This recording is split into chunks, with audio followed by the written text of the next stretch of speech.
Genesis 38. It happened at that time that Judah went down from his brothers and turned aside to a certain Adullamite, whose name was Hira.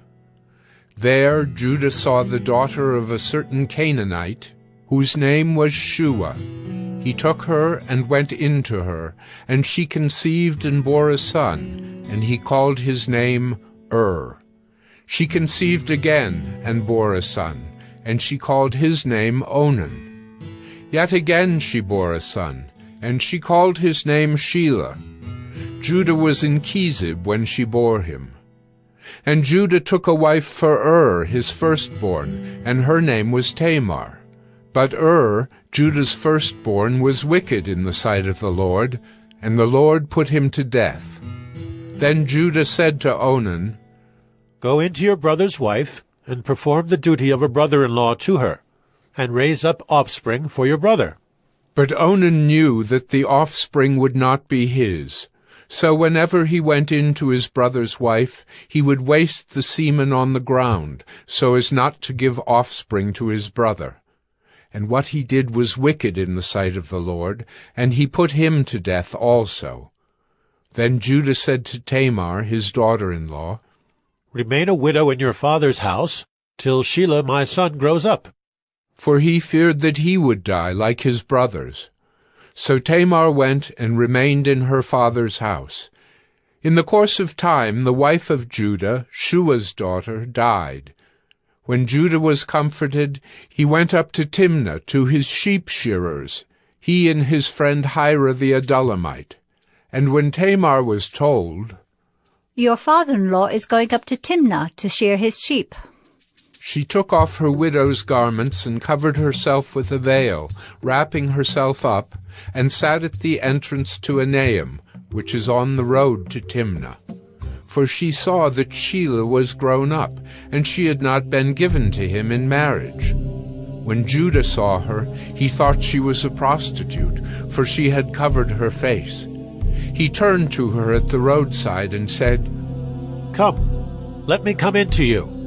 For he did not know that she was his daughter-in-law.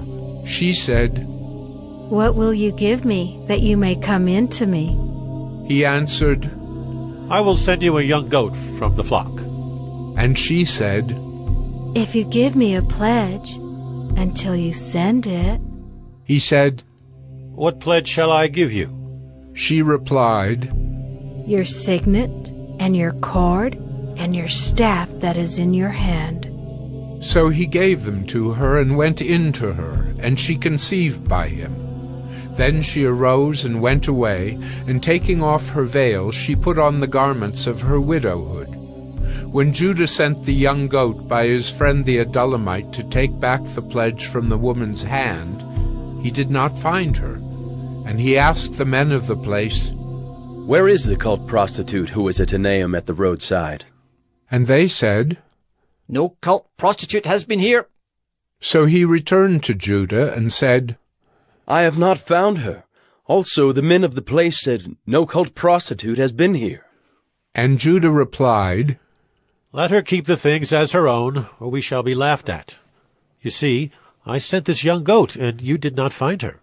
About 3 months later, Judah was told, "Tamar, your daughter-in-law, has been immoral. Moreover, she is pregnant by immorality." And Judah said, "Bring her out, and let her be burned." As she was being brought out, she sent word to her father-in-law. "By the man to whom these belong, I am pregnant." And she said, "Please, identify whose these are, the signet and the cord and the staff." Then Judah identified them and said, "She is more righteous than I, since I did not give her to my son Shelah." And he did not know her again. When the time of her labor came, there were twins in her womb. And when she was in labor, one put out a hand, and the midwife took and tied a scarlet thread on his hand, saying, "This one came out first." But as he drew back his hand, behold, his brother came out, and she said, "What a breach you have made for yourself." Therefore his name was called Perez. Afterward His brother came out with the scarlet thread on his hand, and his name was called Zerah.